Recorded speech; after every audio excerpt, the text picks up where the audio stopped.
companies and other manufacturers to facilitate the kind of global vaccine manufacturing and production capacity and capabilities that can not only help the world beat this pandemic, but also prepares the world to respond to potential future threats.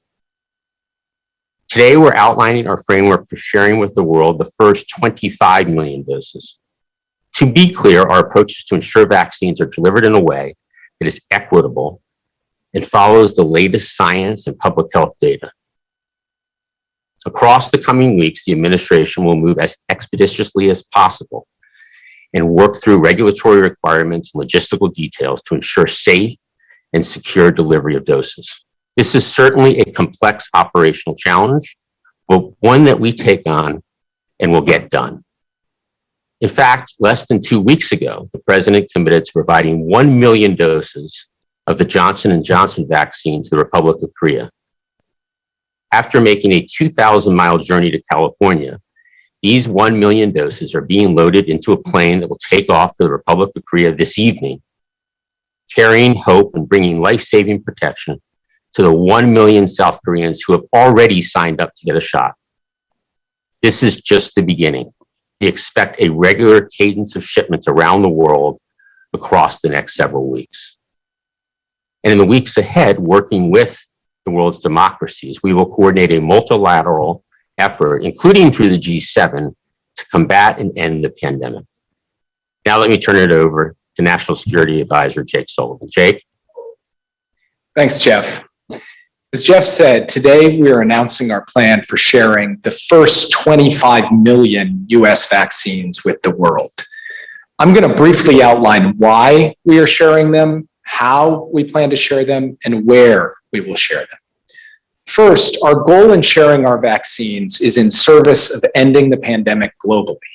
Our overarching aim is to get as many safe and effective vaccines to as many people as fast as possible. It's as simple as that.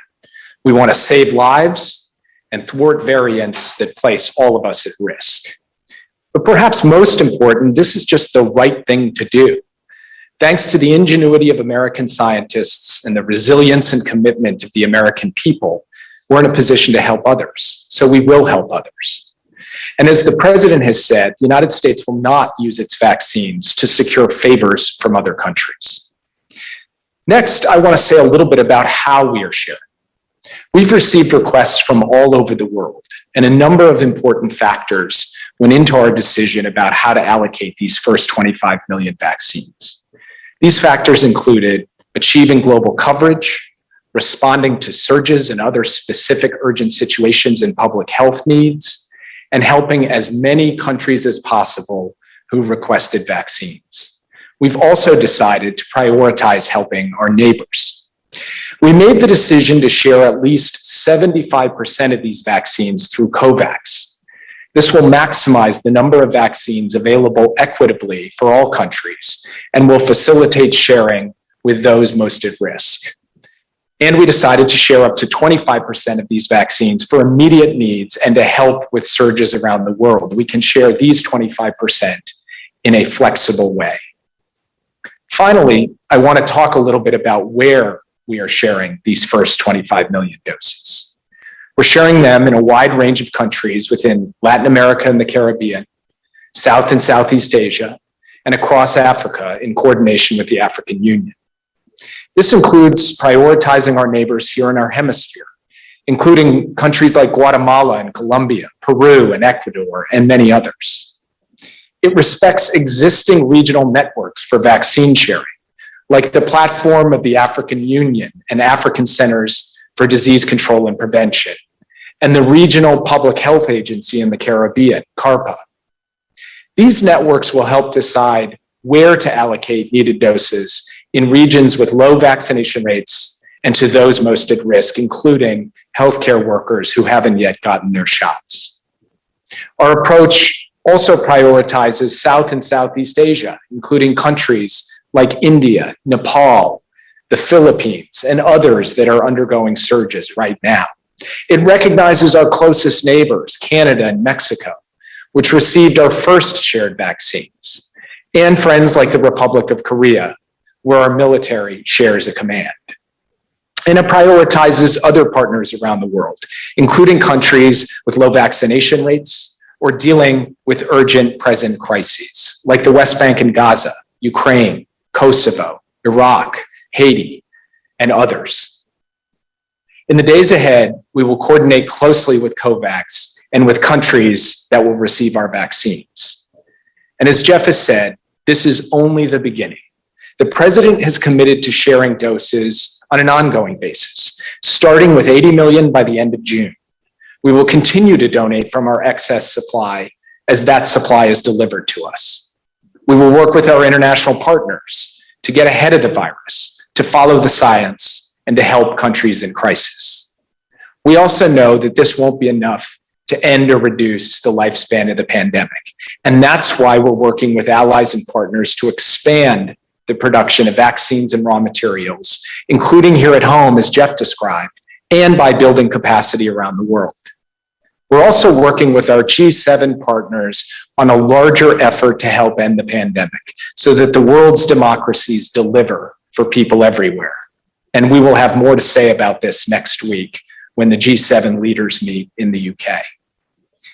We will continue to build on our existing health and health security efforts focused on stopping the spread of COVID-19, increasing vaccination, detecting outbreaks and variants, responding rapidly to flares, and critically recovering economically here at home and around the world. And we will do so in a way that strengthens our global public health institutions and our ability to come together as an international community to defeat not just this pandemic, but the next one and the one after that.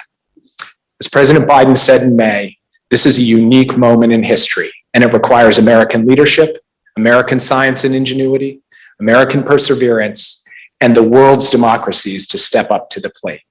Today, I'm proud to say that that effort is underway. Thanks. Okay, now over to Dr. Walensky. Dr. Walensky. Good morning. It's great to be back with you today. As always, let's begin with an overview of the data. Yesterday, CDC reported a little over 9,300 new cases of COVID-19. Our 7-day average is about 15,600 cases per day. This represents a decrease of more than 30% from our prior 7-day average. And more importantly, it is a 94% decrease from the peak of COVID-19 cases we reported in January of this year. This is the type of news I like to deliver, and certainly these data are encouraging and uplifting as we battle this pandemic. In other good news, the 7-day average of new hospital admissions is about 2,750. That is a decrease of 83% in hospitalizations since January 9th of this year, when we peaked at a 7-day average of almost 16,500 daily hospital admissions. We can all agree these trends are going in the right direction. And finally, the 7-day average of daily deaths has also declined to a new low of 363 per day, a decrease of more than 16% from last week. As the administration kicks off its national month of action in the critical month of June, I want to highlight a specific population that we were hoping will join the tens of millions who have already been vaccinated, and that is adolescents. In the month leading up to the recommendations of the Pfizer COVID-19 vaccines for teens and adolescents 12 and older, CDC observed troubling data regarding the hospitalizations of adolescents with COVID-19. More concerning were the number of adolescents admitted to the hospital who required treatment in the intensive care unit with mechanical ventilation. Tomorrow, we will publish a report on this topic with more details in CDC's Morbidity and Mortality Weekly Report. And it is these findings within this publication, one that demonstrates the level of severe disease, even among youth, that are preventable, that force us to redouble our motivation to get our adolescents and young adults vaccinated. Last month, FDA authorized and CDC recommended a safe and effective vaccine for COVID-19 that can be used in adolescents to prevent disease and hospitalization. I strongly encourage parents to get their teens vaccinated, as I did mine. If parents have questions or concerns, please talk with your child's healthcare provider, your local Department of Public Health, or your local pharmacist. And of course, until teens are fully vaccinated, they should continue to wear masks and take precautions when around others who are not vaccinated to protect themselves, their friends, family, and community. With that, thank you, and I'll turn things over to Dr. Fauci. Thank you very much, Dr. Walensky. I'd like to spend just a minute or so just updating you in the arena of selected COVID-19 therapeutics. I don't know if you can see the slide, but the first slide that said selective therapeutics is broken up into three major components, just to remind you that the work that has been done over the last many months to a year has been three separate approaches. One, to target the virus itself. And as you could see, the number of interventions listed there. The other is to moderate an aberrant inflammatory response, moderating the host. And the other are adjunctive therapies such as anticoagulants. If we can move to the next slide, which has the red circle around the third bullet, that's what I want to bring to the attention of the audience, and that is monoclonal antibodies, two of which, the Regeneron combination and Eli Lilly combination, have already been approved for EUA. I've highlighted in blue another additional antibody made by GSK and Vir. And if you go to the next slide, 6 days ago, in a preprint server, some very interesting and exciting data has been published. And that is a randomized, placebo-controlled phase 3 trial of non-hospitalized patients with mild to moderate COVID-19 who are at high risk for the progression of their disease, close to 600 people, a single 500 milligram dose of the monoclonal antibody sotrovimab, again by GSK and Vir, reduced the risk of hospitalization or death by 85% compared with placebo. It is well tolerated, and there are no safety signals identified. And importantly, in the test tube, this antibody retains activity against multiple variants. So what we really have now are three options within the arena of monoclonal antibodies. Something that's important for physicians to know, that there is an important option for treating people early to prevent them from going to the hospital. This has been granted an EUA, so it's available for use, and we encourage physicians to at least consider this possibility as part of your therapeutic armamentarium. I'll stop there and back to you, Jeff. Wonderful. Thank you, Dr. Fauci. Why don't we now open it up for a few questions? Thanks, everybody. And we're running very short on time, so we'll just take a couple of questions. Please keep to one question and on topic. First, Josh Wingrove at Bloomberg. Hi there. Thank you for doing this. Can you say, facilitate questions? can you hear me? I can hear you, Josh. Great. Jeff, can you speak a little bit to which specific vaccines will be sent in the 25 million? I assume it's safe to say that the AstraZeneca doses remain under review. Okay, I think we're working on some technical issues, and hopefully we were able to open it up for questions soon. Jeff, let me know if you can hear me, please. Yes. Great.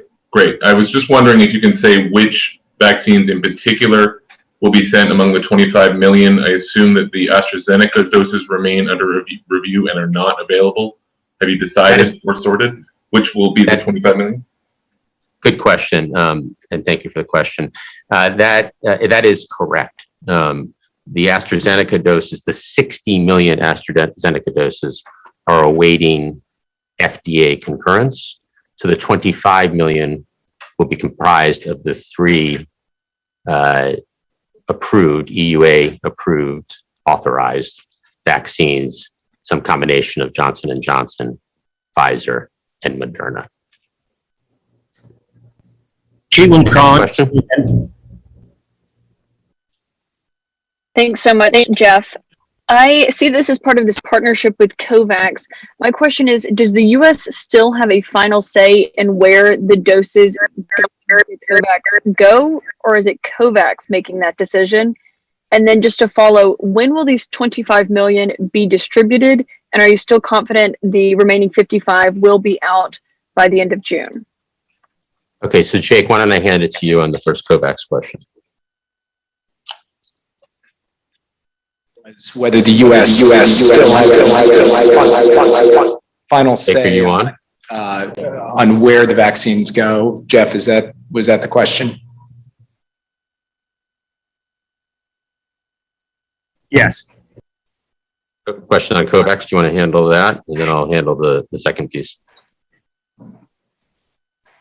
We may be having some audio issues here, but as I understand it, the question was whether the United States still has the final say as to where the doses go that are being shared through COVAX. And the answer is that the U.S. working with COVAX has taken COVAX's list of countries, the doses that are allocated to each of those countries, and we, the United States, have made selections against that list in coordination with them so that we will retain the say in terms of where they go. Now, in the case of the African Union, we are sharing with the African Union, who will ultimately be making the determinations about how to allocate within Africa. And in the case of the Caribbean, we'll be working closely with CARPA, the public health authority in the Caribbean, who will be making some of the key determinations for where the doses are allocated. But ultimately, the United States will have the authority to say the doses are going here as opposed to there. But that will be done in very close consultation and partnership with COVAX, and crucially, according to COVAX's formula, and then using the COVAX logistics capacity and delivery capacity to ensure that these doses actually translate into shots in arms that help save people's lives. So on the second part of the question, we are already sharing doses. Less than 2 weeks ago, the president announced plans to share doses with Korea. As I mentioned earlier, those doses are in flight now. We've announced plans to share about 13% of the vaccines produced for the U.S. by the end of June. That's the most of any nation, and that's the 80 million. So over the coming weeks, we'll work to get those doses to countries and get shots in arms as soon as possible. As we do so, we'll work through logistics like medical agencies coordinating to ensure safety and regulatory information to share, supply teams to ensure that we have the necessary needles, syringes, and alcohol pads, transportation teams to ensure proper temperature storage, prevent breakage, and ensure the vaccine immediately clears customs. So the process to export the first 25 million is underway in coordination with foreign governments. And the president has committed, as we talked about earlier, to sharing 80 million doses by the end of June, and we will deliver on the president's commitment of 80 million doses by the end of June. All right, last question, and sorry for the technical challenges. Cheryl at New York Times. Hi, thanks for taking my call. I wondered if you could be a little bit more specific about the 25% of the doses that you are reserving for, immediate use, the flexible doses. Where are those doses going? Over to Jake.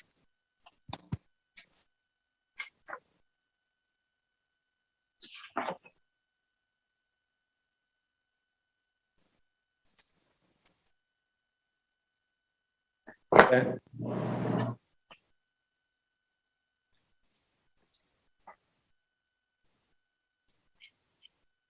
Technical difficulties persist, but the answer to the question of where the 25% of doses are going is we will lay out more specifically the precise destination of those. The judgment we make about where those go is a combination of where there are specific urgent situations, where partner countries are facing crises. And so some examples of that include a portion of those doses will go to India, which has obviously dealt with a surge.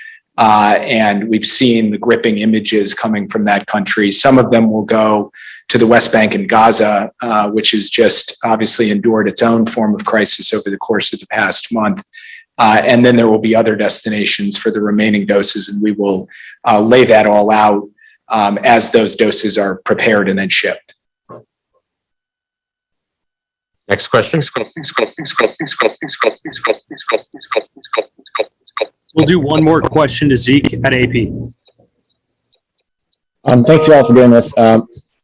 Could you say, Jeff, where the doses are coming from? Are they coming from states' excess inventory, or the pool of federal supply right now, or directly from the manufacturers? Number one, and then for Jake, could you explain how this is consistent with the president's sort of guidance that that there would be no strings attached to these vaccines if the U.S. is still maintaining ultimate say-so about where these doses go, and reserving all these doses for bilateral partners, such as giving to allied troops, rather than why not just give it all to COVAX for the world to be shared where it's needed immediately? So on the first question, the doses, the 25 million doses, are coming from the federal pool of supply. The doses that are at the states level, those states have ordered those doses, and we're working with those states to administer shots in arms so that the millions of Americans who are not yet vaccinated can get vaccinated as soon as possible. Jake, over to you. Sure. So first and critically, the United States is not asking anything of any country to whom we're giving doses. We're not seeking to extract concessions. We're not extorting. We're not imposing conditions the way that other countries who are providing doses are doing. We are doing none of those things. These are doses that are being given, donated, free and clear to these countries for the sole purpose of improving the public health situation and helping end the pandemic. The Korea situation is unique, as the president said when President Moon visited. The animating purpose behind that is actually about the protection of American forces and the forces who serve alongside American forces, the Korean troops who are standing shoulder to shoulder with us in that country. So it is a unique case, and the kind of unique case for which we want to retain some flexibility, which is why we're giving the majority, the 75% or more of our doses through COVAX, but maintaining the capacity to be to allocate doses outside the COVAX formula as necessary. Korea is one case of that. The West Bank and Gaza, as I mentioned, is another case where we're not asking anything of the people of Gaza or the West Bank, but we feel that given what they are dealing with in the situation on the ground there, it is only right and proper and good for the United States to actually allocate some doses to that country. The same is true with some of the other allocations that we will make. The president made a commitment to ensure that India received doses, and giving them not just an allocation under the regional portion of this through COVAX, but an additional allocation from our discretionary portion was something that he wanted to do. Again, the basic bottom line on this is that the United States is not doing this as some kind of back and forth deal where we're getting something for what we're giving.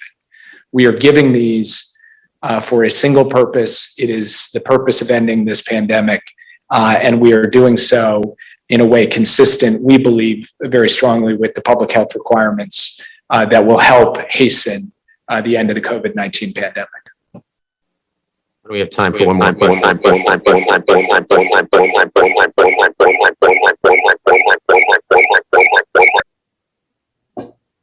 All right, we'll keep going. Let's just go to Ouija for CBS. Thank you so much. My question is actually for Dr. Walensky. As you launch this big push for vaccinations ahead of July 4th, this morning on CBS, you listed several reasons for why people may not be getting vaccinated yet. I'm wondering if you are making educated guesses or if you have any data and figures to show why some people are still holding out, especially in the South where rates are relatively low.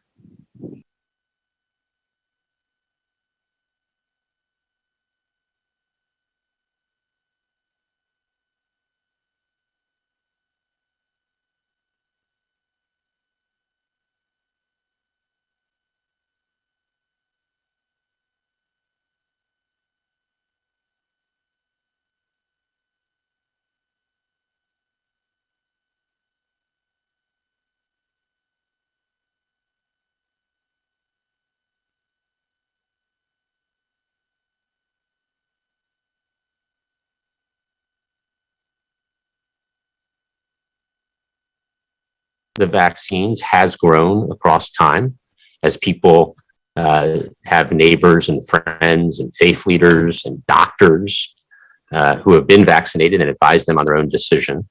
And the important thing here is that the most trusted messengers are local messengers, including doctors and faith leaders. So we need to bring the vaccines to where people are and answer the questions that people have. And we are confident that more and more people will get vaccinated leading up to the 4th of July.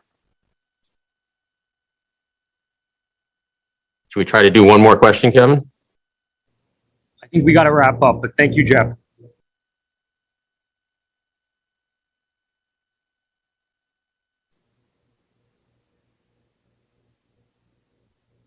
Jeff, we can wrap up.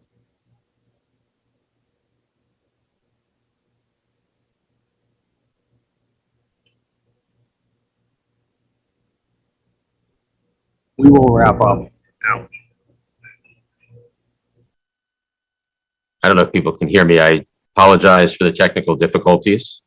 I think we should probably end at this point and look forward to We've ended. follow-up questions and to briefing again next week. Thank you, everybody.